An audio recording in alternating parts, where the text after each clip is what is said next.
Lisbeth Muñoz Mejía, así como los magistrados Arturo González Jiménez y José Arturo de la Rosa Peña, a quienes tendré el gusto de presentar en lo individual al inicio de cada una de sus intervenciones. Bienvenidos, magistrados.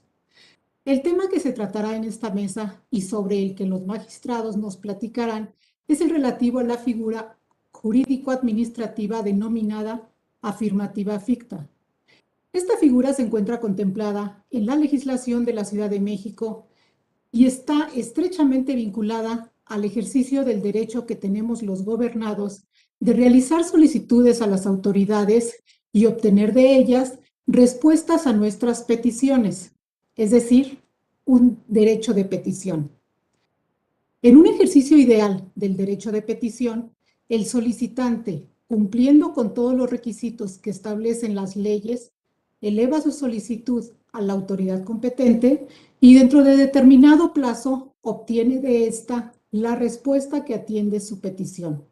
Y con ello se agota el derecho de petición. Sin embargo, en la realidad existen ocasiones en que no se cumple esto. Principalmente, la autoridad no cumple con la obligación de emitir la respuesta correspondiente, dejando al solicitante en incertidumbre jurídica, pues desconoce si su petición es concedida o no. Y de no ser así, los motivos de tal determinación que le permitan acudir a otras instancias. En este caso, identificamos que este derecho tiene principalmente dos elementos, una petición y una respuesta. Cuando la autoridad no atiende las solicitudes de los peticionarios, puede incurrir en responsabilidad administrativa. Pero independientemente de la responsabilidad administrativa de los servidores públicos que no atienden esta petición, el gobernado se ve afectado con esta inactividad y ve lesionados sus derechos fundamentales. Es ante estas situaciones que las leyes administrativas han desarrollado figuras que permiten determinar en qué sentido se debe de interpretar la falta de atención a las peticiones de los solicitantes. Para platicar estos supuestos, hemos invitado a nuestros compañeros los magistrados e iniciaremos la conversación con ellos. Dada la trayectoria de nuestros invitados, la trayectoria curricular de nuestros invitados, citarla nos llevaría muchísimo tiempo, por lo que, si no tienen inconveniente, les mencionaré solo algunos de los principales datos cuando inicie la intervención de cada uno de ellos. Iniciamos con la intervención del magistrado José Arturo de la Rosa Peña, quien es maestro en Derecho Administrativo y Fiscal. Ha sido abogado litigante e inició su carrera jurisdiccional en este tribunal desde el año 2001, ocupando diversos cargos como secretario de acuerdos, secretario de estudio y cuenta, coordinador jurídico, subsecretario de la Secretaría General de Acuerdos, magistrado en sala ordinaria y a partir del año 2014 se desempeña como magistrado de la Sala Superior. Magistrado, considerando que la figura jurídico-administrativa que hoy nos ocupa, la afirmativa ficta, deviene de un previo ejercicio del derecho de petición, ¿nos podría platicar usted acerca del derecho de petición en nuestro sistema jurídico? Sí, con mucho Sí, gusto. con mucho gusto. Primeramente, Primeramente, me gustaría dar gracias al magistrado presidente del Tribunal de Justicia Administrativa de la Ciudad de México por la organización y la invitación a esta mesa redonda con motivo del 50 aniversario del Tribunal de Justicia Administrativa. Saludo también con mucho gusto a los compañeros que nos están acompañando en esta ocasión, a la magistrada Luzmila Valentina Albarrán Acuña, a la magistrada Miriam Lisbeth Muñoz y al magistrado Arturo González Jiménez. Asimismo, también quiero saludar y agradecer por la organización a la directora de nuestro instituto, a la ministra en retiro, a la doctora Margarita Beatriz Luna Ramos. Bueno, como usted lo dice, el tema que nos ocupa el día de hoy tiene que ver en relación a la afirmativa ficta. Y para analizar la afirmativa ficta, considero que es indispensable que nos ocupemos de analizar lo establecido por el artículo 8º constitucional, que consagra precisamente el derecho de petición. En términos generales, les puedo decir que el artículo 8º de nuestra Carta Fundamental consagra de manera general el deber de todo funcionario y empleado público de contestar las peticiones de los gobernados. Le daré lectura a este precepto constitucional y que mismo que señala lo siguiente: los funcionarios y empleados públicos respetarán el ejercicio del derecho de petición, siempre que ésta se formule por escrito, de manera pacífica y respetuosa, pero en materia política solo podrán hacer uso de ese derecho los ciudadanos de la República. Asimismo, tenemos que a toda petición deberá recaer un acuerdo escrito de la autoridad a quien se haya dirigido, la cual tiene la obligación de hacerlo conocer en breve término al peticionario. Es lo que establece nuestra Carta Magna. De aquí podemos derivar nosotros los elementos estructurales de este derecho de petición. Y primeramente me referiré a lo concerniente en relación al objeto. Y el objeto consiste en el derecho de toda persona de dirigirse a la autoridad pública a efecto de solicitar informes, consultas, opiniones, resoluciones administrativas o inclusive jurisdiccionales en relación con algún asunto de interés propio del peticionario y con la correlativa obligación de la autoridad de contestar por escrito y notificar su proveído en breve término.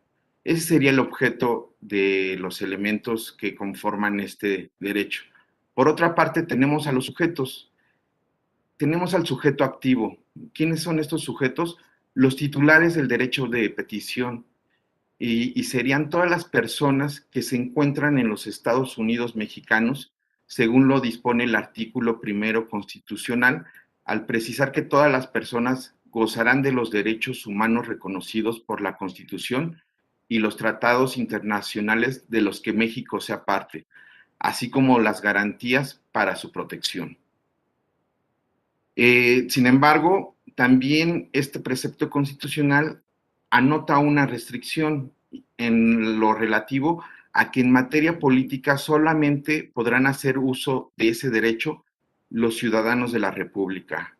Es decir, quien no lo sea, no podrá, por ejemplo, hacer peticiones relacionadas con materia electoral, partidos políticos o cuestiones que tengan que ver con las decisiones fundamentales del país.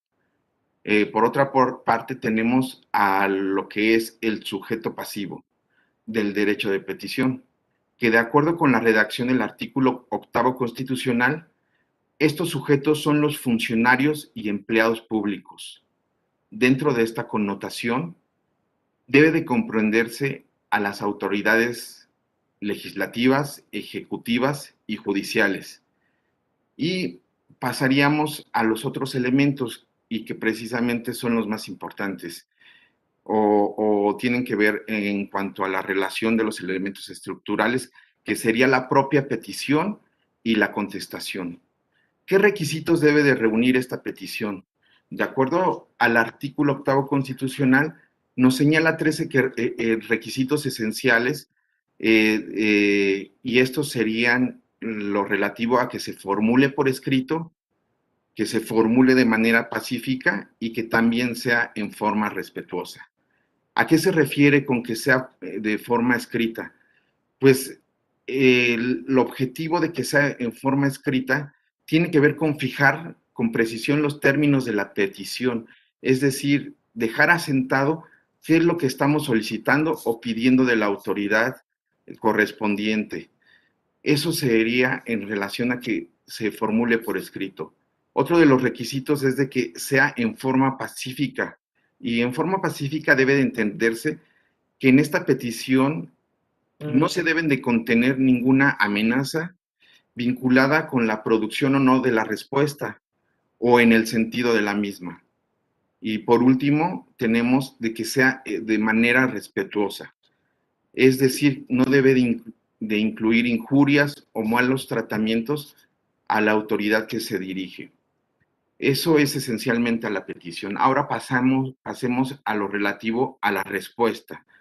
El segundo párrafo del artículo en comento contiene básicamente lo que podemos denominar como garantía fundamental de lo que se le ha llamado el derecho de respuesta, al establecer que toda petición debe de recaer un acuerdo escrito de autoridad a la que se haya dirigido, la que tiene la obligación de hacerlo del conocimiento en breve término al peticionario. De lo que queda claro que la respuesta debe de elaborarse también por escrito y dirigirse al autor de la petición, que implica dar a conocer, obliga a la autoridad a notificar al particular acerca de lo resuelto, independientemente del sentido de la misma. Aquí referimos a otro requisito de la contestación y que consiste en que debe de producirse en breve término. Sin embargo, ese concepto no ha sido acotado por el constituyente, por lo que no es posible ni nos atreveríamos a fijar un plazo único o genérico para que las autoridades den respuesta a lo que se les está planteando. En esa tesitura, los tribunales federales han establecido que por breve término debe de entenderse al periodo racional y justificado para estudiar, acordar, conforme a la complejidad y las circunstancias específicas del caso en concreto. Es decir, también inclusive podríamos establecer que debemos atender a las cargas de trabajo de la autoridad. No obstante, hay algunos criterios que han establecido que un plazo razonable es el de 4 meses, pero no hay un criterio tajante. Hay que analizar el caso en específico para establecer a qué nos referimos a breve término. No puede tratarse igual a una petición sencilla a una petición compleja que inclusive tendría que hacerse un análisis o estudios relativos, ¿no?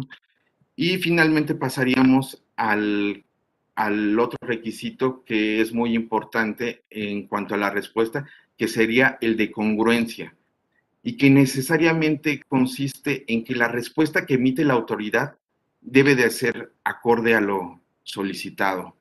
Esos serían los elementos estructurales de este derecho de petición consagrado en el artículo 8º constitucional. En relación a este derecho, pues surgen como competencia del tribunal diversas hipótesis que le corresponden conocer al órgano jurisdiccional, entre los que tenemos la falta de contestación, la impugnación de resoluciones negativas fictas, positivas fictas o afirmativas fictas. Pero en el caso en específico me gustaría referirme en particular sobre la impugnación que se lleva en relación al derecho de petición en el juicio de amparo y que comparte muchas peculiaridades con el juicio contencioso administrativo. Como nosotros sabemos, podemos acudir al juicio de garantías por violación al derecho de petición mediante la promoción de un juicio que corresponderá conocer a los juzgados de distrito. De esta premisa pueden advertirse distintos elementos o variables en el juicio de garantías en el que se reclame la violación al dicho derecho, dependiendo de la actuación omisiva o positiva que asuma la autoridad. Una primera hipótesis, y que sería la más básica, sería en el caso de que exista una solicitud presentada ante la responsable con la oportunidad de vida y en la forma que prevé el 8º constitucional, sin que ésta haya sido respondida. Queda claro que en este caso, el acto reclamado será de naturaleza negativa, en sí mismo inconstitucional y ameritaría la concesión del amparo. ¿Para qué? Para que se produzca la contestación. Es la hipótesis más básica o sencilla que tenemos respecto al derecho de petición con la impugnación por violación al mismo. Ahora pasamos a otra hipótesis, en el que ya existe una respuesta al derecho de petición y el quejoso reclama la misma. ¿Por qué? ¿Por qué la reclamaría? Al considerarla incongruente a lo realmente solicitado. En este caso tenemos que el acto reclamado será de naturaleza positiva, siendo la materia del juicio de garantías el contenido propio del acto de autoridad, en cuyo caso el juzgador deberá de analizar y calificar la congruencia de la respuesta frente a lo solicitado por el quejoso, y en el supuesto de concluir que no se respondió realmente lo pedido, en este caso el amparo deberá concederse para el fin de que se responda congruentemente y se notifique una nueva resolución. Son las dos hipótesis, vimos un acto omisivo, un acto positivo. Ahora pasamos a la tercera hipótesis que me llama mucho la atención. En esta tercera hipótesis tenemos que se demuestra la existencia de la solicitud, pero durante la tramitación del juicio de amparo, que originalmente inicia por un acto negativo, por la omisión, durante la substanciación, la autoridad responde, exhibe la respuesta a dicha petición y su notificación.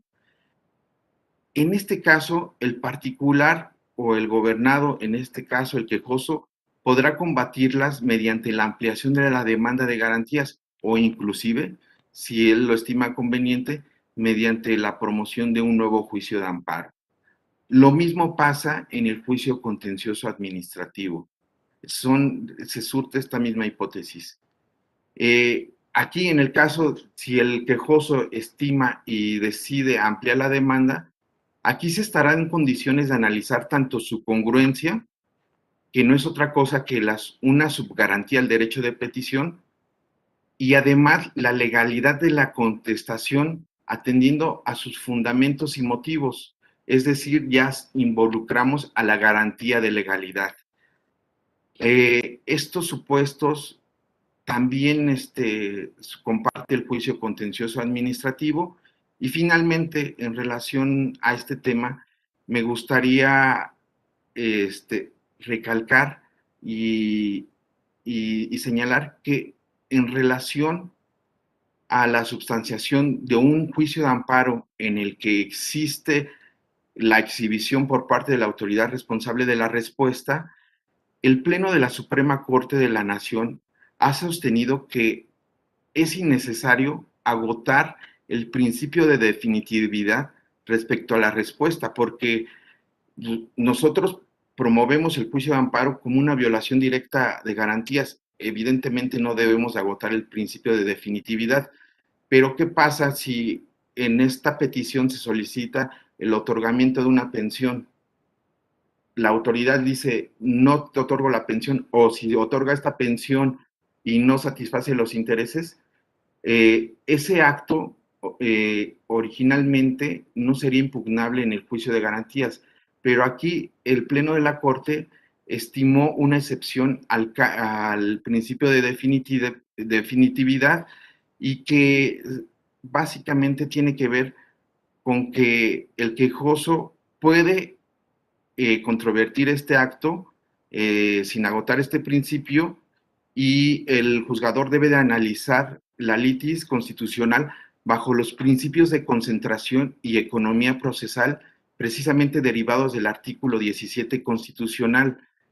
Pues, pues de lo contrario, al obligar que se agote el principio de definitividad, redundaría en un retardo injustificado en la impartición de justicia, porque el juzgador federal pues ya cuenta con los elementos necesarios para verificar la regularidad constitucional del nuevo acto reclamado. Es un punto que quería destacar y que me llama mucho la atención, y creo que contribuye a fortalecer este derecho de petición. Muchas gracias. Muchas gracias a usted, magistrado, por su valiosa intervención. Continuamos con la intervención de la magistrada titular de la ponencia 17, la doctora Miriam Lisbeth Muñoz. Ella Es titular de la ponencia 17 de la primera sala ordinaria en materia de responsabilidades administrativas y derecho a la buena administración del Tribunal de Justicia Administrativa de la Ciudad de México. Obtuvo su doctorado con mención honorífica en Derecho en el Centro Universitario de Estudios Jurídicos. Además, es maestra en Derecho y especialista en Derecho Administrativo con mención honorífica por la División de Estudios de Posgrado de la Facultad de Derecho de la Universidad Nacional Autónoma de México y licenciada en Derecho por la misma universidad. De igual forma, se desempeña como catedrática definitiva por concurso desde el año 2006 en nivel licenciatura y posgrado de la Universidad Nacional Autónoma de México y en diversas instituciones de enseñanza superior. Es además presidenta de la Comisión Anticorrupción de la Asociación de Magistrados de Justicia Administrativa del país y autora del libro Anatomía del Sistema Nacional Anticorrupción y los sistemas locales. Magistrada, el magistrado nos ha platicado ya acerca de las disposiciones que regulan el derecho de petición en nuestra Constitución y los efectos de que las autoridades no cumplan con atender la obligación que tienen de rendir las solicitudes, las respuestas a las solicitudes de los peticionarios. Magistrada, ¿nos podría platicar un poco acerca de qué es la positiva ficta?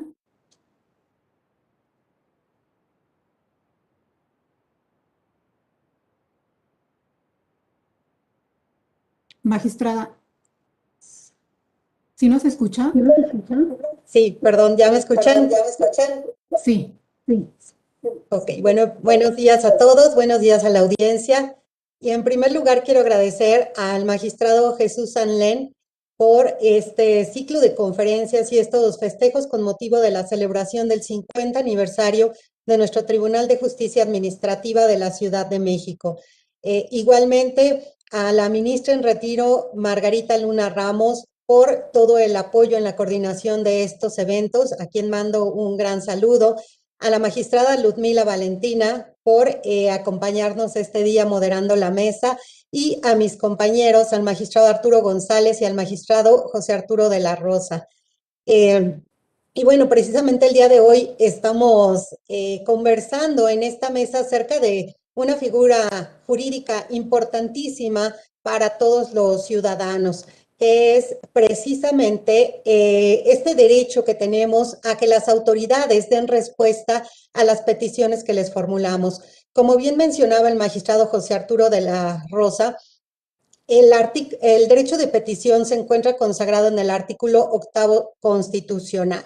Este derecho que tenemos todos de formular una petición pública, pacífica y de buena fe a las autoridades y que conlleva la obligación para las autoridades de dar una respuesta a los particulares. Esta respuesta generalmente se pretende que sea por escrito, ¿verdad? ¿Para qué? Para darnos certeza, como decía él, no solamente del contenido de lo que nosotros solicitamos al formularlo por escrito, sino también de lo que nos responden y de ahí poder partir para analizar si efectivamente es completa y congruente con lo que le solicitamos. Sin embargo, en la realidad, en la práctica, nos hemos dado cuenta de que en muchas ocasiones, pues las autoridades no responden a estas peticiones que les formulamos.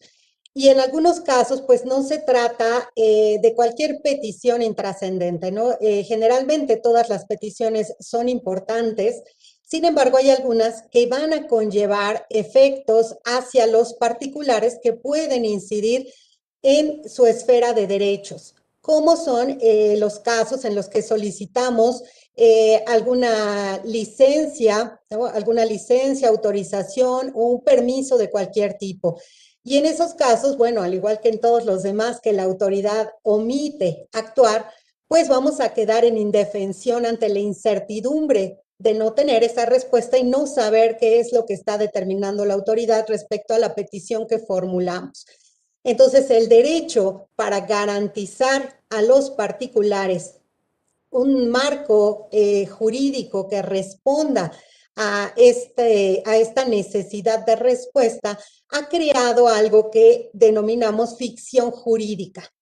¿Y qué es esta ficción? Pues atribuirle efectos legales a la omisión de la autoridad de dar respuesta a esa petición de un particular. Y esos efectos pueden ser afirmativos o positivos y negativos. De la negativa, pues, se encargará el magistrado Arturo González de hablarnos en unos momentos. A mí me toca el caso de los efectos positivos de la figura denominada afirmativa ficta. Esta figura, en realidad, estos efectos fictos que se dan al silencio administrativo, pues ya lo veíamos desde el siglo XIX en Francia, a principios del siglo XX, y en donde ya entendían también los juristas que si bien las resoluciones de la autoridad normalmente son explícitas, también se da el caso de que este silencio de la autoridad respecto a las peticiones deba constituir un efecto respecto de los particulares, y así nace la denominada decisión implícita. Ya que, como mencionábamos, esta omisión de dar respuesta de la autoridad, este silencio administrativo, privaba al particular del ejercicio de sus derechos y la posibilidad de hacer prevalecer la legalidad frente a la arbitrariedad administrativa. Por lo que, bueno, nos damos cuenta que antes de que se creara esta ficción jurídica, pues a los particulares no les quedaba otra alternativa que esperar la emisión de una resolución o la decisión respectiva por parte de las autoridades, lo que creaba mucha incertidumbre y además implicaba denegación de justicia, precisamente por no dar respuesta. Y pues todos quedábamos con la incertidumbre, con esta falta de certeza por no saber qué respondía la autoridad. Y no solamente quedábamos al tiempo que la autoridad quisiera responder, sino que en muchos casos ni siquiera se llega a producir una respuesta.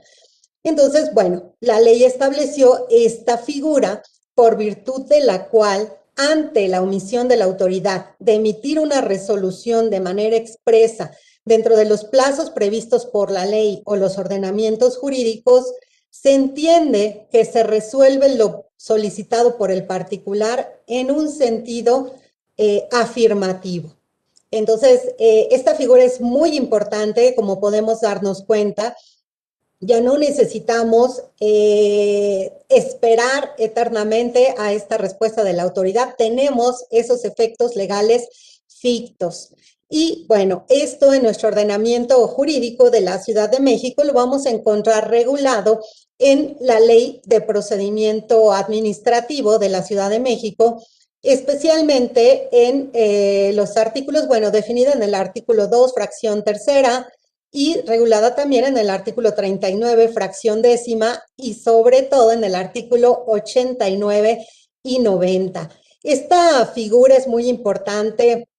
El artículo 89 de la Ley de Procedimiento Administrativo establece que cuando se trate de solicitudes de autorizaciones, licencias, permisos o de cualquier otro tipo, las autoridades deben resolver el procedimiento administrativo correspondiente en los plazos previstos por las leyes aplicables o el manual. Y que en caso de que estos no establezcan un término, obviamente deben resolver en el término que establezca la ley. Sabemos que la materia administrativa es muy amplia, es muy extensa, y entonces encontramos una multiplicidad de normas y de actividades reguladas. Entonces tendremos que estar a cada ordenamiento. Si establece un plazo, ese deberá respetarlo la autoridad. Y en caso de que no se establezca un término específico, deberá resolverse en los 40 días hábiles contados a partir de la presentación de la solicitud. Y si la autoridad no emite su resolución dentro de los plazos establecidos, se entenderá que se da en sentido negativo, salvo en el caso de que las leyes o el manual establezcan expresamente que para ese caso opera la afirmativa ficta. Entonces, aquí es muy importante señalar que la afirmativa ficta tampoco opera de pleno derecho, sino que es necesario que se constituyan o se acrediten una serie de requisitos. Los requisitos que se deben reunir van a ser, en primer lugar, que la solicitud o permiso sea realizado ante el ente público competente. En segundo lugar, que la afirmativa ficta se encuentra regulada en el ordenamiento por el cual se realizó la solicitud. Es decir, que se trate de autorizaciones, licencias, permisos o cualquier otra petición en los que las leyes o los manuales de trámites y servicios al público establezcan expresamente que para ese caso concreto opera la afirmativa ficta. También que el peticionario haya ingresado junto con su solicitud todos los requisitos que sean solicitados para el caso de que se trate. Y en caso de haberse formulado una prevención para cumplir con algún requisito que haya sido omitido, este se haya desahogado por el particular. También, obviamente, debemos atender a que este requisito deriva de que se está formulando una solicitud de un permiso, de alguna licencia, una autorización que precisa requisitos legales para ejercer determinada actividad. Recordemos que los particulares pueden hacer todo menos lo prohibido, pero en este caso, tratándose de algunas actividades, estas se encuentran reguladas por la ley, por lo que deben obtener las licencias o permisos respectivos para poder ejercer de manera legal esa actividad. Por tanto, esta figura podrá operar si y solo si se cumplen con todos los requisitos legales para ello. Solamente en ese caso se podrá configurar esta figura que es la afirmativa ficta. Y también dentro de estos elementos tenemos que ya haya fenecido el plazo para que se configure esta afirmativa, que haya fenecido el plazo que la ley que rige el acto dio para que la autoridad emitiera su respuesta. Y nuevamente reiterar que, como establece este artículo 89, si la ley correspondiente, si la norma no establece un plazo, se tendrá que considerar los 40 días hábiles que establece este artículo 89 de la Ley de Procedimiento a partir de la solicitud para establecer en qué momento ya puede operar esta figura de la afirmativa ficta. Y bueno, que una vez agotado el término que tenía la autoridad para dar respuesta y esta no haya sido otorgada por escrito dentro de los 10 días hábiles siguientes, el particular deberá solicitar la resolución afirmativa ficta, esta resolución ante el órgano interno de control de la dependencia de que se trate. Y en caso de que la dependencia no cuente con un órgano interno, pues lo tendrá que formular ante la Contraloría General. Tendrá que suscribir el formato correspondiente anexando la documentación justificatoria, por supuesto la petición y cuáles fueron los documentos que se anexaron. Y ya a partir de ahí, a partir de que se cuenta con todos estos supuestos o requisitos de ley, entonces ya podremos estar ante esta figura, que claro, tendremos que estar también al procedimiento que establece el artículo 90 de la ley que estamos citando, de la Ley de Procedimiento Administrativo de la Ciudad de México, en donde determina precisamente esta cuestión de que se acuda al órgano interno de control del ente de que se trate o a la Contraloría General para presentar esta solicitud y en cuyo caso esta autoridad ahora es quien se va a encargar de solicitar el expediente a la autoridad omisa. El ente público que fue omiso deberá dar contestación y exhibirlo, y si no lo hace, bueno, nuevamente no dejamos al arbitrio o al criterio de la autoridad la posibilidad de remitir los expedientes o no para alargar nuevamente el procedimiento, sino que el órgano interno de control o la Contraloría podrá constituirse a su vez en las oficinas de la autoridad omisa para constatar el expediente, sin menoscabo de que se le puedan imponer medidas de apremio a la autoridad por esta nueva omisión de no dar trámite a este procedimiento de certificación de la afirmativa ficta. Y bueno, una vez que se cuenta ya con el expediente, esta autoridad resolverá sobre la procedencia o no de la afirmativa ficta y bueno, en su caso se notifica al interesado la resolución en términos de la Ley de Procedimiento Administrativo. Y bueno, esta es la forma en la que va a operar la afirmativa ficta. ¿Dónde entramos nosotros como Tribunal de Justicia Administrativa? Precisamente una vez que se agotó este procedimiento y que se notifica al particular, puede acudir ante el tribunal para demandar en caso de que se encuentre inconforme con la resolución por estimar que se vulneran sus derechos. Y es aquí en donde se echa a andar ya esta maquinaria judicial promoviendo el juicio de nulidad y que nosotros tenemos competencia de conformidad con lo que establece la Ley Orgánica del Tribunal de Justicia Administrativa en su artículo 31, fracción sexta, en donde dice que somos competentes para conocer de la configuración o no de estas afirmativas fictas. Entonces, aquí es en donde ya vamos a entrar nosotros, determinamos si es admisible o no la demanda, si cumple con los requisitos de ley, se emplaza a la autoridad, una vez que esta conteste, se corre traslado al particular para que en su caso amplíe la demanda, ampliada la demanda, se correrá traslado nuevamente a la autoridad y posteriormente, de conformidad con las constancias de autos, pues vamos a valorar y a analizar si resulta procedente que se haya determinado o no la configuración de esta afirmativa ficta. Entonces, a mí me parece un derecho muy importante, me parece que esta figura de la afirmativa ficta da certeza a los ciudadanos respecto a las peticiones que formula a la autoridad y siendo uno de los dos efectos fictos que garantiza la ley en favor de los particulares, creo que es muy importante que se haya constituido esta mesa para analizar este tema.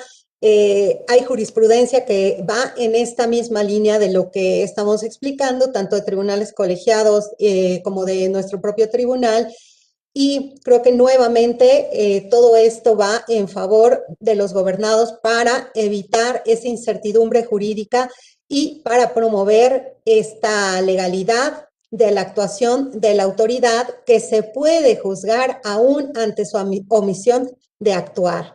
Es por ello que me parece una figura muy destacable y el otro efecto va a ser la negativa ficta, pero esa ya le corresponde al magistrado Arturo González. Muchas gracias. Muchas gracias, magistrada, por su valiosa participación. Efectivamente, como lo dice la magistrada, ante la falta de respuesta de la autoridad, se puede entender que la solicitud fue atendida en sentido positivo o negativo. Ahora bien, para platicarnos de esta negativa ficta, tenemos con nosotros al magistrado Arturo González Jiménez. Él es maestro en Derecho, se desempeña como profesor de la Universidad Nacional Autónoma de México y del Instituto de Especialización en Justicia Administrativa de este tribunal. Además, es titular de la ponencia 8 de la tercera sala ordinaria y presidente de la misma. Magistrado, ¿nos podría usted platicar qué es la negativa ficta? Claro que sí. Antes que nada, muy buenos días a todos y a todos y al público asistente. Desde luego a mis compañeros y colegas magistrados, la magistrada Miriam Lisbeth y el magistrado José Arturo de la Rosa, y felicitarlos por sus magistrales exposiciones, porque un tema tan completo y tan complejo como lo es el hecho del silencio administrativo, desde el punto de vista como derecho fundamental en la Constitución, el derecho de petición y la parte de la afirmativa ficta, no es fácil en unos pocos minutos tocarlo, porque se ha derivado de muchos batallares jurídicos que los ciudadanos fueron impulsando hasta que se ha legislado sobre ese tema. Desde luego, al igual que mis compañeros, agradezco mucho a las autoridades de este tribunal, específicamente al presidente magistrado, al doctor Jesús Alén Alemán, por estas destacadas actividades que se están llevando a cabo con el motivo del 50 aniversario de este Tribunal de Justicia Administrativa, anteriormente Tribunal de lo Contencioso Administrativo, que es el segundo tribunal más antiguo del país y que por la importancia que destaca de ser el tribunal de la Ciudad de México y que siempre lo ha dicho, si los ciudadanos de la Ciudad de México y en general de todo el país conocieran que aquí pueden venir a impugnar todos los actos que se duelan de las autoridades administrativas, no habría un tribunal ni federal ni estatal que tuviéramos capacidad para poder atenderlo, porque la mayoría de los actos de autoridad que se dictan no son ni legislativos ni son jurisdiccionales, son administrativos. Y también, desde luego, el agradecimiento al público que nos está viendo. Y partiendo de que mucho de este público precisamente no es doctor en la materia, no es especialista en tema administrativo, voy a hacer una puntuación para reforzar lo que ya magistralmente mis dos compañeros que me antecedieron explicaron. La negativa ficta, junto con forma parte de ese conglomerado que bien dijo el magistrado de la Rosa del silencio administrativo. ¿Pero dónde surge? Bueno, desde luego que viene su origen como los tribunales administrativos en Francia. A partir de que se constituye la Revolución Francesa, recuerdan ustedes que la Revolución Francesa tuvo como objetivo el sacar al Poder Judicial, a las actividades jurisdiccionales, para que no pudieran destruir la obra revolucionaria que había dado origen precisamente a la destrucción de la monarquía y las instituciones revolucionarias. Luego entonces había que resolver los asuntos administrativos en donde la administración pública lesionaba y causaba afectaciones a los particulares. Es así que se crean el Consejo de Estado y posteriormente los tribunales administrativos para empezar a darle solución y canalización a todas las cuestiones a donde los gobernados se veían afectados. Pero bueno, no fue suficiente todo eso. Y entonces se enfrentaban con una problemática. ¿Qué pasaba en aquellos actos en los que ciudadanos se quejaban del silencio de la autoridad, de su omisión de dar respuesta a sus peticiones y solicitudes? Porque no existía lo que en la administración pública francesa se decía el acto previo. ¿Y qué es el acto previo? Es el presupuesto procesal para poder acudir a los tribunales, a poder dolerse y quejarse de cualquier acto que emitían, en ese caso, las autoridades de la administración pública. Entonces, al no existir el acto previo, se quedaban sin resolver esos asuntos y entonces podíamos hablar de que no había una completa cuestión de acceso a la justicia. Así, en principios del siglo XX, el 17 de julio, se crea una ley en el año de 1900 para efecto de poder plantear la existencia junto al exceso de poder, que es la facultad que tienen los gobernados de poder acudir a los tribunales a combatir esos arbitrariedades y abusos de la administración pública, de poder acudir y acceder a la jurisdicción contenciosa administrativa ante el silencio de las autoridades. Y es a partir de esa fecha en el cual, transcurrido cierto lapso, se podía entonces decir que si la autoridad administrativa no daba respuesta a las solicitudes o peticiones que le formularan los particulares, se podría entonces ahora sí entender que la autoridad había consentido o había contestado en un sentido negativo y que a partir de ese momento se podría entonces sí acudir a los tribunales contenciosos administrativos para que pudiesen conformarse ante esta situación. ¿Cuál era el objetivo precisamente de esta institución jurídica que dio origen a la negativa ficta, específicamente dentro de ese gran conglomerado del silencio administrativo? Era superar esa deficiencia del acto previo, que hoy en día sigue existiendo, porque cuando vienen a plantearnos ante nosotros juicios por silencio administrativos, desde el punto de vista de la negativa o la afirmativa ficta, es porque la autoridad no ha dado respuesta a esas solicitudes. Así, a partir de 1917, México no copia el sistema administrativo que hoy tenemos, que es de origen francés, sino que sigue la teoría que sigue la mayoría de los países, de que es el Poder Judicial de la Federación quien resolviera los asuntos administrativos. ¿Por qué? Porque decían, hay juzgados de distrito, hay tribunales y corte. No existían los tribunales colegiados todavía, esos son hasta los años 50 del siglo XX que surgen. Pero el juzgado de distrito y la corte resolvían.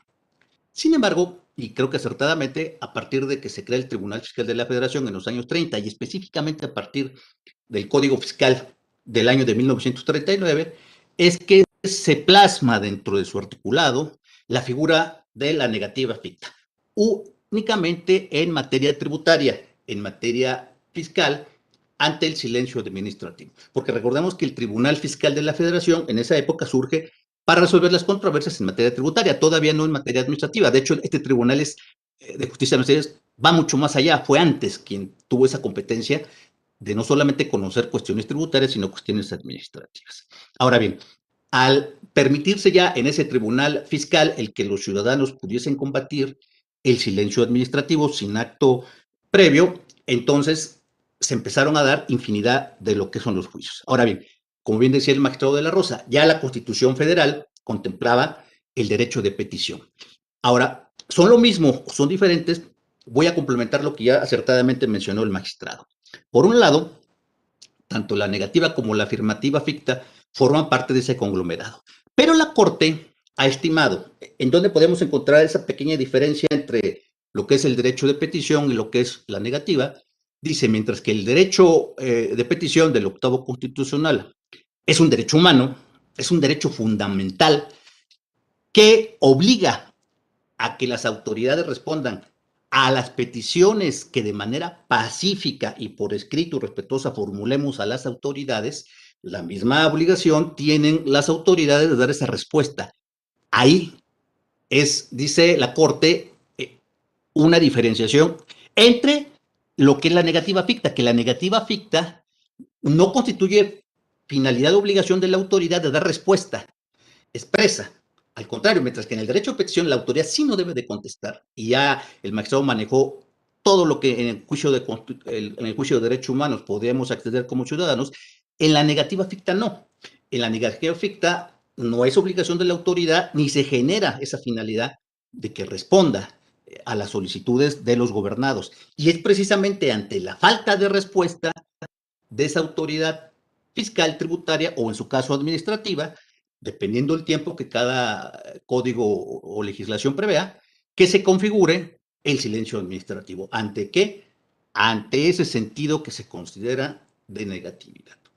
Así las cosas, podríamos decir, desde un punto de vista teórico académico, que la negativa ficta es una resolución que debe entenderse en sentido negativo y que se actualiza ante el silencio administrativo de la autoridad cuando no atienda o resuelva las instancias o peticiones que se le formulen a través de recursos, a través de peticiones, a través de instancias. ¿A quién?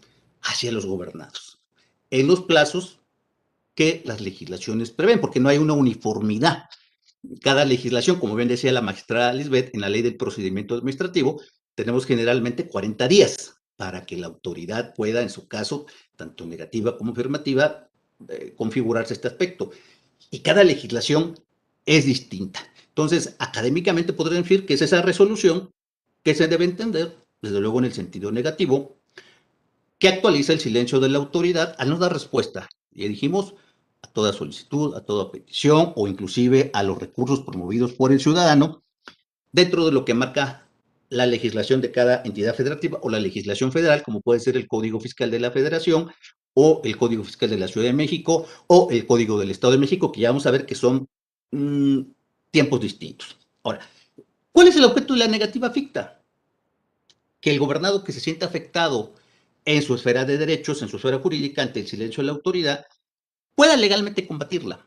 O sea, ese es el objetivo, tener un medio de defensa, y ese medio de defensa viene siendo el juicio contencioso, el juicio administrativo, ¿no?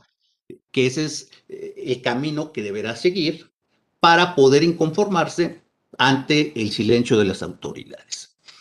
¿Qué plazos se dan para que se opere?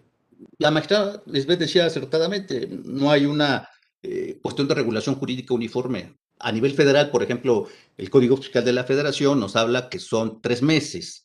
En el Código de la Ciudad de México nos habla, aunque habla de la afirmativa ficta, el código en su artículo 54 nos habla de 4 meses. El Estado de México, su código habla de 30 días. Entonces, no hay una uniformidad. Cada legislación es autónoma en ese sentido. Y bueno, a final de cuentas, eso podrá, en su caso, generar los derechos para el gobernado y, desde luego, generar las cuestiones de inconformidades, ya sea en sede administrativa, como lo maneja la ley del procedimiento administrativo, que señala que el gobernado pudiese englobar, digamos, algún medio de inconformidad en sede administrativa o bien acudir ante el Tribunal de Justicia Administrativa. Bien. ¿Qué elementos estructurales encontramos esencialmente dentro de este derecho de petición? Desde luego, el primero es la petición del gobernado, que es lo que genera a la autoridad administrativa el que se pronuncie. Eso, digamos, es el elemento primordial y esencial. Que el gobernado actúe a cuestión de parte, haciendo la petición hacia la autoridad administrativa para que la autoridad se pueda pronunciar. Y eso va a generar, desde luego, el silencio, ¿no? Que eso va a dar parte al segundo elemento de esa estructura de la negativa, que es la omisión, la ausencia de una respuesta, que es lo que se va a doler en los juicios que se plantean en el Tribunal de Justicia Administrativa de la Ciudad de México, como en los demás tribunales o federal. Eso se plantea. Yo vengo a demandar que la autoridad ha sido omisa, porque no conozco. Se admitirá si cumplen, como decía la magistrada, los requisitos legales que se manejan para las admisiones de las demandas. En su caso, se notificará a la autoridad y la autoridad, pues, cuando conteste, manifestará lo conducente y ahí es cuando generalmente el actor, la parte demandante, conocerá la respuesta, y por eso es que vienen las ampliaciones, como muy bien decía el magistrado de la Rosa, para que, conociendo el acto, se pueda defender. El tercero es el plazo exigido. Repito, no hay un plazo como tal que nos indique cuánto es el tiempo. Ya dijimos, pueden ser a nivel federal el Código Fiscal 3 meses, nuestro Código de la Ciudad de México maneja 4 meses, varía. Entonces, hay que también cumplir con el plazo, que se tiene uno que esperar, a que el plazo, y a partir del plazo vendrán la decisión que tome el propio gobernado, o se sigue esperando, o bien ya puede plantear en sede administrativa su inconformidad, o bien acudir a los tribunales de justicia. Y bueno, el contenido siempre de esa resolución negativa ficta será una desestimación de la causa de pedir. La causa de pedir que tenemos todos los ciudadanos de acudir pacíficamente, en este caso, o en el derecho de petición, pero en este caso la solicitud. Sobre todo, acuérdense que en materia fiscal viene derivado de las consultas fiscales, que es lo que más se ha generado. Las consultas fiscales que se le hacen a las autoridades tributarias y que generan precisamente esa estimación de la causa de pedir. Entonces, ahí podríamos nosotros encontrar cuáles son estos elementos que conforman la estructura jurídica de la negativa ficta. En fin, resumiendo y para poder completar lo que ya, insisto, magistralmente mis compañeros y colegas magistrados que me antecedieron expusieron tanto del silencio administrativo en el derecho de petición como en el caso de la afirmativa ficta o positiva ficta, la negativa se viene a constituir en una de las figuras jurídicas más importantes del derecho administrativo, que afortunadamente se tuvo a bien legislarla y plantearla en su origen ante la existencia del acto previo. Recordemos que, por regla general, el acto administrativo tiene la naturaleza de ser por escrito. Eso nos diferencia de otros procedimientos en relación, por ejemplo, con las pruebas. ¿Cómo vamos a acreditar? Bueno, hay muchas cuestiones de materia donde el acto es eminentemente verbal, en la materia administrativa es eminentemente escrito. De ahí que varíen inclusive las cuestiones de admisibilidades del tipo de pruebas y la valoración de las pruebas que se van a ofrecer en el juicio contencioso. Entonces, esta figura del silencio administrativo, tanto en afirmativa como en su caso, en el caso de la positiva ficta, pues van a ser los que sin necesidad de existencia de un documento podrán ser admitidos si se cumplen con los demás requisitos, tanto de las leyes procesales federales como de las leyes procesales administrativas aquí en el caso de la Ciudad de México, ¿no? Y bueno, con esto estaré yo dando un pequeño panorama muy sencillo, tratando de ser muy explicativo con el público que no es especialista en el tema, de qué podemos entender por negativa ficta. Muchas gracias y quedamos a las órdenes. Muchas gracias, magistrado, por su valiosa intervención. Ahora, si me lo permiten, me gustaría hacer un par de preguntas a cada uno de los expositores, preguntas muy concretas, y esperamos también de igual forma las respuestas, debido a que estamos agotando el tiempo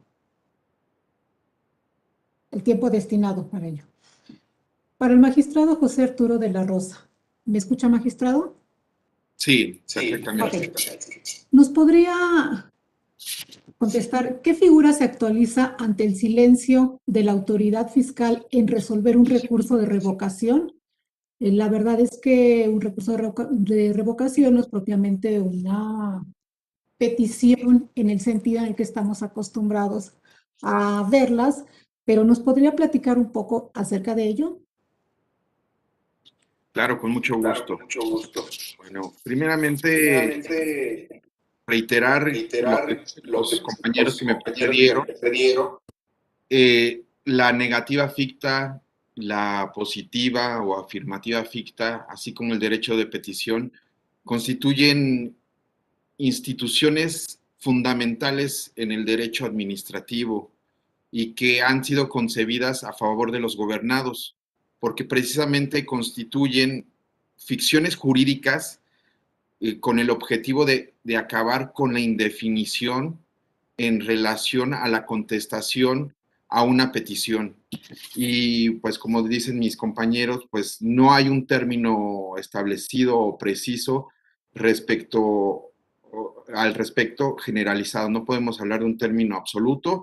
También no podemos hablar de que en todos los casos es negativa o todos los casos es positiva. Debemos de acudir a la ley correspondiente que regula el caso en específico y en algunas ocasiones a la jurisprudencia, porque aun y cuando la norma no establezca una consecuencia a la omisión de contestación, podemos allegarnos a la jurisprudencia que nos va a ayudar a establecer que sí podemos demandar una resolución ficta.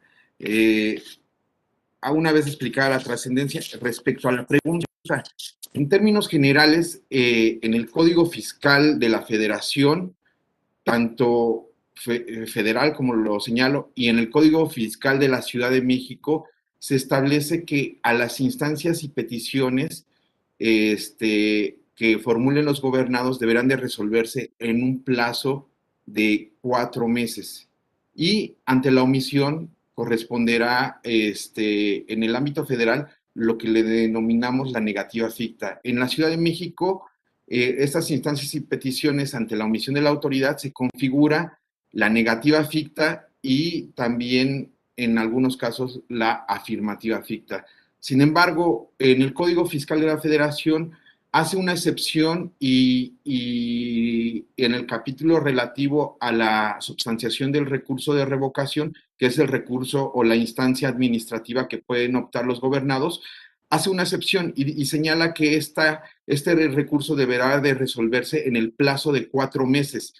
Si la autoridad es omisa en resolver, aquí lo curioso y algo muy importante es de que el particular podrá entender que se resolvió en sentido afirmativo, es decir, que se actualiza la afirmativa ficta y la consecuencia será de que el acto recurrido puede ser una resolución que determine un crédito fiscal, quedará sin efectos. Hace una excepción a la regulación general y eso deberá de considerar el gobernado en específico. Muchas gracias. Muchas gracias, magistrado, por su respuesta. Ahora, ¿nos podría platicar qué figura se actualiza ante el silencio de la autoridad en relación a una solicitud de permiso para operar un establecimiento mercantil? Sí, claro, con mucho gusto. En el caso, la ley que regula el funcionamiento y en este caso el otorgamiento de permisos o autorizaciones para operar un establecimiento mercantil es la Ley de Establecimientos Mercantil para la Ciudad de México. Y en este caso, esta norma jurídica establece que hay 2 tipos de establecimientos mercantiles que redundan o se clasifican de acuerdo al impacto que causan en la sociedad. Y uno sería los establecimientos mercantiles que operan y que se les denominan de impacto vecinal. Es un impacto medio y los otros serían los que se le denominan de impacto social, de impacto zonal, que son los que, dada el giro ejercido, pues tienen una mayor repercusión en la zona o en la sociedad en la que se encuentran instalados. En virtud de esto, la ley establece que es obligación de las autoridades, ahora de las alcaldías, emitir las respuestas o las autorizaciones a las solicitudes para operar un establecimiento mercantil. Y es concreto el artículo 8º de esta norma jurídica, específicamente en su fracción sexta, en establecer que tratándose de establecimientos de impacto vecinal, la autoridad se encuentra obligada a emitir una respuesta a esta solicitud en el término de 5 días. Y si no lo hiciere, se entiende que ha operado la afirmativa ficta y que su consecuencia es de que una vez transcurridos estos 5 días después de la petición, el establecimiento que se pretende operar podrá ya trabajar sin ningún problema. Aquí vemos que se actualiza una afirmativa ficta y que no requiere ningún otro acto procesal o demandar al órgano jurisdiccional, simplemente la consecuencia jurídica es de que ya puede operar. Y en relación a los establecimientos mercantiles de impacto zonal, ahí sí establece que en el término de 5 días opera una negativa ficta y pues aquí ya no puede operar el establecimiento y en dado caso pues tendría que acudir al órgano jurisdiccional para demandar esta resolución negativa ficta. Muchas gracias. Gracias a usted, magistrado, por sus respuestas. Magistrada Miriam Lisbeth, ¿podría apoyarnos con este par de preguntas? ¿Podría indicarnos usted cuándo opera la positiva ficta?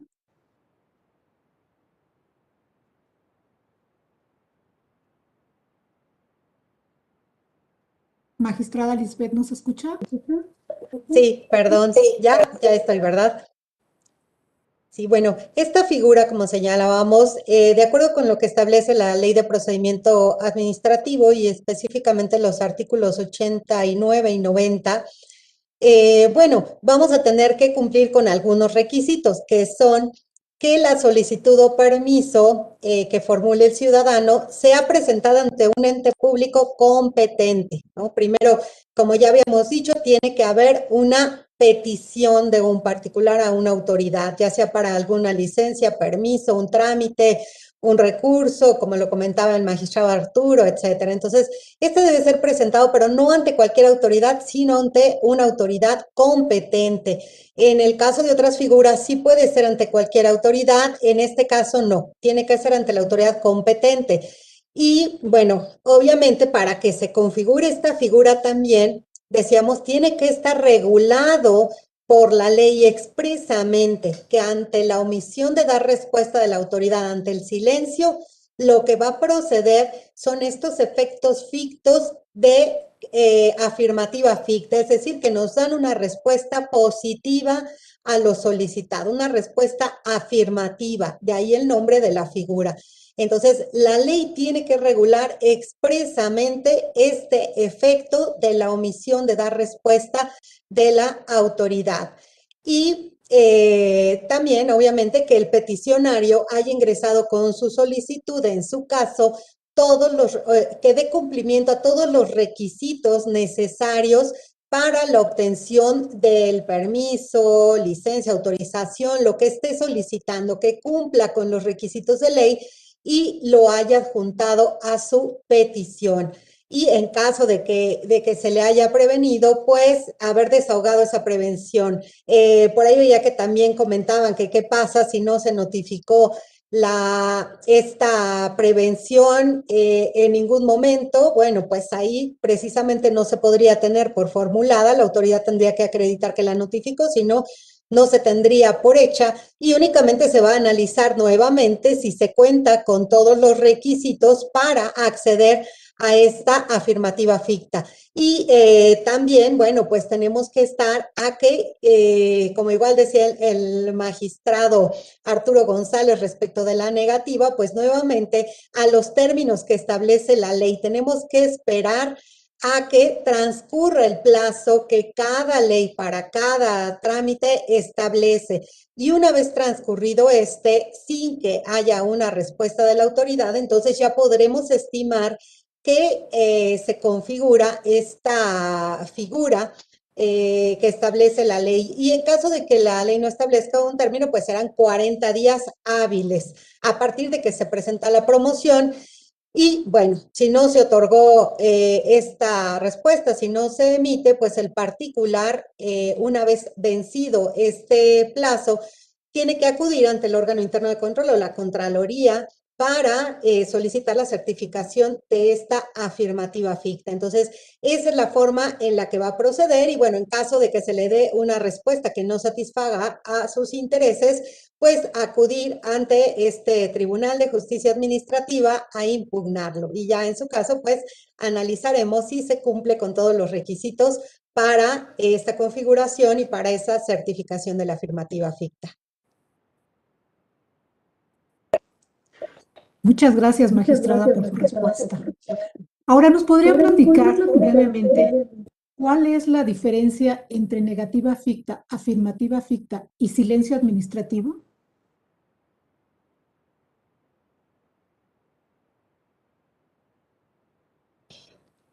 ¿Por qué se puso otra vez el silencio? Bueno, aquí nuevamente estamos ante unas figuras que derivan de esta violación al derecho de petición por parte de la autoridad que se niega a dar una respuesta o es omisiva.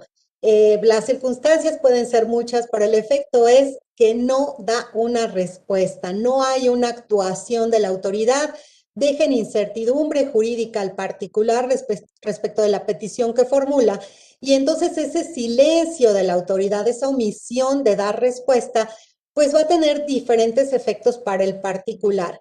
Estos efectos, como decíamos, van a estar determinados por la ley. En algunos casos, la petición se va a entender que se contesta fictamente, ¿no? Pero que se contesta en sentido negativo. Nos dicen que no a lo que solicitamos. En el caso de la afirmativa, pues la ficción jurídica, esta ficción legal, nos va a dar como resultado una respuesta en donde nos dicen sí procede tu solicitud, sí procede tu licencia, sí procede tu permiso. Y en el caso del silencio, que a veces, no sé si muy correctamente, pero decimos el silencio administrativo simple, pues lo que va a dar lugar va a ser, ahí no podemos tener un efecto. A lo mejor en ocasiones estamos solicitando alguna información, ¿no? Cuánto se gastó en alguna obra o cuántas veces se repavimentó una calle, alguna situación que estamos solicitando información a la autoridad, no nos da respuesta y entonces nosotros vamos a acudir a demandar la violación a nuestro derecho de petición y en la sentencia pues lo que tendremos que determinar es si la autoridad dio o no respuesta y si en verdad no lo hizo, pues tendremos que condenar a la autoridad para que dé respuesta al particular y no se quede con este derecho vulnerado por parte de la autoridad. Entonces, en ese caso no va a tener un efecto ficto, no le vamos a atribuir un efecto positivo o negativo a la respuesta. Simplemente tenemos que condenar a la autoridad a que respete ese derecho de petición y dé esta respuesta al particular, como ya decía el magistrado Arturo de la Rosa, con estos elementos de que la respuesta sea completa y congruente con lo formulado por el particular. Entonces, la diferencia va a ser que el derecho de petición no conlleva un efecto ficto por parte de la norma y en los otros casos sí ya sea negativo o positivo. Muchas gracias, magistrada, por sus respuestas. Ahora, magistrado Arturo González, ¿podría platicarnos acerca de las ventajas y desventajas que podemos encontrar en la figura de la negativa ficta? Claro que sí. Antes de dar respuesta, quiero también agradecerle a usted por su magnífica conducción, magistrada Luzmina Valentina, y agradecerle su moderación. Habrá que ver la ventaja y la desventaja según del lado donde se encuentre, o está de la autoridad o está del abogado postulante, en este caso del particular, ¿no? En el caso del particular, podríamos decir que su ventaja sería que él sabe que hay un plazo para que la autoridad pudiese, en su caso, responder. Ya dijimos 3 meses, 4 meses, 30 días, 40 días, para efecto de que se configurara la negativa ficta, ese silencio, ¿no? Entonces, él pudiese seguir esperando esa contestación, o bien, en su caso, estar preparando su posible acción de carácter jurisdiccional ante los tribunales. De ahí derivaría otra ventaja, que al saber que la autoridad mantiene, en su caso, un silencio, que dijimos puede ser de 3 meses o de 4 meses, pues puede el gobernado plantear ¿qué estrategia contenciosa va a llevar? Eso es importante. Le va a dar oportunidad que a veces no se tienen en otro tipo de juicios por el acto de los términos que se tienen para la interposición de la demanda, que generalmente el término común son de 15 días hábiles a partir de que surte efectos la notificación del acto conforme a la ley de la materia. Entonces, en ese orden de ideas, aquí hay esa ventaja del actor de saber, tengo 3 meses, tengo 4 meses, lo más seguro es que hay una certeza que la autoridad niegue, omita una respuesta no favorable al cumplir ese plazo, entonces por eso puedo ir preparando mi estrategia para ver, o me voy a sede administrativa, o bien me voy directamente ante el juicio de nulidad, ¿no? Y bueno, eso también es favorable porque por regla general, la autoridad administrativa, derivado de sus cargas de trabajo, pues no tiene la facilidad de poder atender estos asuntos, esa es una realidad. Y eso le permite entonces al particular armar bien su estrategia, digamos, si estuviéramos del lado del actor. Y si estamos del lado de la autoridad, desde luego que la autoridad ya cuando conoce la demanda, pues no comete los clásicos errores que a veces comete cuando emite la infinidad de actos administrativos. La mayoría de los actos administrativos que son base para el ciudadano plantearlos en la demanda de nulidad, en ocasiones cuando los magistrados los vemos, pues vemos y decimos, ya sabemos si es nulidad, validez o sobreseimiento, porque hay autoridades que se encargan de repetir el acto, a pesar de que son nulidades y nulidades confirmadas. Entonces, en ese orden de ideas, sí, a lo mejor aquí la autoridad, al ya saber cuál fue la estrategia del particular, dice, por ejemplo, en el caso del Tribunal Contencioso, y conocer la demanda, pues cuando conteste por escrito, lo más seguro es que ya no cometa esos errores que tradicionalmente comete. Y bueno, desde luego también está la posibilidad de que la autoridad pueda, en su caso, al no cometer esos errores, observar y ver qué fueron los errores o qué fue lo que cometió, en su caso el particular, al formular su demanda y cuando haga su contestación. Sobre todo porque derivado de la contestación va a venir la ampliación de la demanda. Esas serían ventajas o desventajas que encontraríamos para las partes, ya hablando procesalmente hablando. Muchas gracias, magistrado, por su respuesta. Ahora, pues, la última pregunta.